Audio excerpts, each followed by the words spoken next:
I am Jasmine Becket-Griffith, acrylic painter from Florida, and I am here at the Corey Helford Gallery in Los Angeles for my magical thinking show. Actually, the first big scale sculptural installation I've ever done. Usually I do a lot of figurine designs that are very small, and this is kind of me taking that to the next level by doing a much larger than life-size figurine, but she is a big sculpture. I started off designing her as a very small little maquette that I then put into a 3D scanner, and there is a giant robot that carved her out, and since then she has been hand painted and covered with plaster, and we have taken my little painting into this giant three-dimensional representation of her. We also have a painting here at the show that is the fine art version of her that is here at the Magical Thinking Show on the other side of the wall. We might get to see her later, I don't know. But this is my idea of how she would look if she was in our real 3D world. So it's kind of really cool to get to see her as if she really existed in our three-dimensional space. I'm very excited about her. So she has been carved out in a variety of multimedia. Started off as a very small sculpture, and then she was carved into a composite foam. She's been plasterized and hand painted. She has polyurethane on the outside and has turned into this magnificent installation that we see today. It makes me kind of very happy to see her in person. I realize how big the heads of my characters are when I see them in real life, how big their eyes are compared to actual human eyes, so it's kind of neat to see. And we've kind of kept with the blue willow theme that you'll see in a lot of my artwork. We've kind of kept the porcelain theme going on with her tail, and you'll see that reoccur in a lot of my paintings as part of the show. And her name is Porcelina, which is based off of the Smashing Pumpkins song about Porcelain of the Vast Oceans, who I always took to be a mermaid. So that is part of what she is inspired by.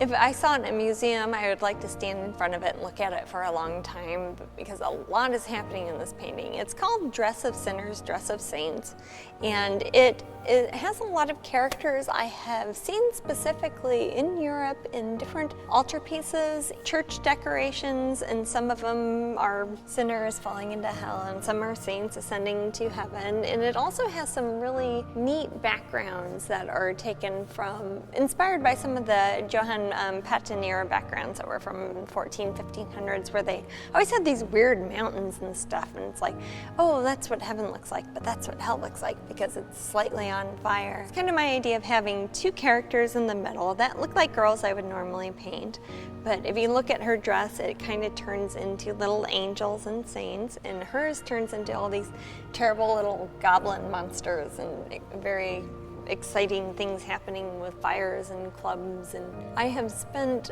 13 months on this painting, not every day. I'd work a couple days a week typically on this one, but it is the largest painting I have done and certainly the most detailed. I'm very happy with how it turned out. I'm totally keeping a print of this one and keeping it in my studio. And again, I had found this frame and I was like, oh, this is a great frame. It's an unusual size because it's like a 2:4 ratio. It's 48 inches wide, 24 inches high, so it's got a very wide format.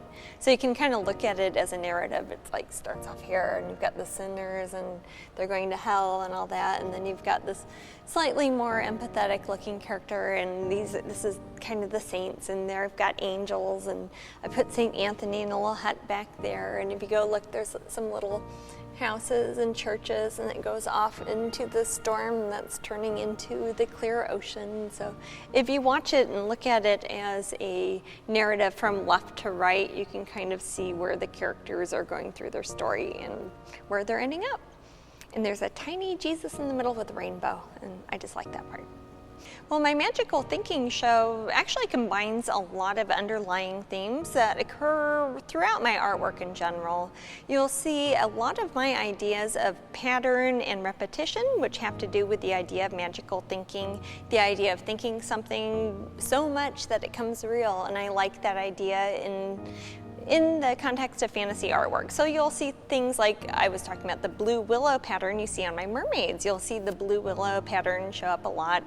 I think that's an interesting sort of cultural east versus west sort of thing that comes up a lot, and you see that appear in my artwork very often.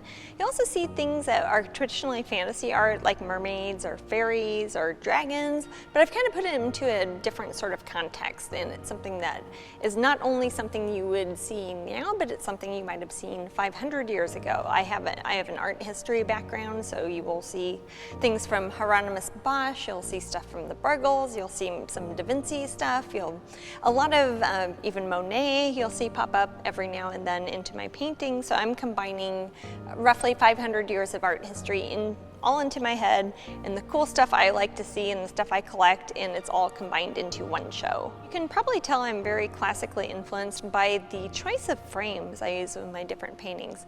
Sometimes I will choose a frame first and decide what sort of painting I think would look good in it. So I'll have things like the Rococo Trumeau frames with like a dressing mirror and a really elaborate sort of Baroque finish on it, and then I'll have a more really thick, ornate sort of Louis XIV versus Renaissance era frames on things, and that helps inspire me to decide what sort of painting to go into it. And some of them I'll do darker and more thick, and then I'll have some really super ornate, tiny, fancy little details, which makes this actually, I work on wood for the most part, so I'll have to actually, or my husband will help me cut out oddly shaped pieces of wood to paint on, since I do work in acrylic paints on wood panels, so we actually have to physically take the wood panels, cut them into a weird shape because we have a weird shaped frame like that one over there, and cut them in an odd shape, and a lot of it will be metric or even pre-metric shaped, and we have to cut them out, and then I base my idea of how I'm going to lay out the painting based on the frame.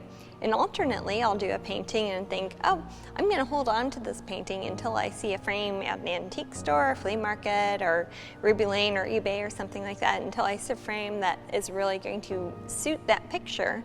So I kind of work both ways, but framing is always a big part of my painting choices. Porcelina, the painting here, she is obviously the inspiration for the big mermaid sculpture we did, but this is a very good example of me finding a frame about 8 years ago at an antique store, and I refinished it so it was plaster on the outside to kind of keep up with the porcelain theme of the mermaid, because she has a porcelain tail, so I did kind of a porcelain plaster version of little figurines that have kind of a Rococo sort of look to it, but it also is obviously English/Asian sort of porcelain designs on it. Combining that goes with the white and the blue, and it matches the mermaid, and I put a little bit of gold on her tail up there, which I think is reflected in the sculpture also. So it ties, this frame is kind of the basis of the inspiration for the painting that I found the frame first and then did the painting. There's a mirror in it originally, and I had it as a mirror in my house forever, and I was like, oh, I finally thought of a painting I want to put in it. So we took the mirror out, and my husband cut a piece of wood to go inside of it and turned it into that. That took some doing because it's gold leaf on the little bits, and it was hard to get underneath the bed and put the plaster on it, and yeah, it turned out pretty cool. I hope whoever buys the original doesn't reframe it. So a lot of the miniature pieces I have here started off as studies or preparatory works for my larger paintings for the show. For example,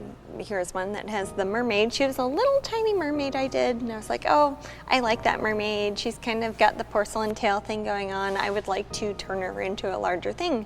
At the time, I didn't know I would do a whole painting of her and then a whole giant mermaid sculpture of her. So this would be a good example of something that I started off as a preparatory work and turned into a full-size painting. Or the little porcelain dragons. I was kind of going the porcelain thing, so I took one of my usual dragons. I do a lot of little dragon sculptures for the Bradford Exchange, and I do a lot of sculptures for Disney and stuff like that. And I wanted to do one that was kind of like, instead of out of resin or plastic, was made out of porcelain.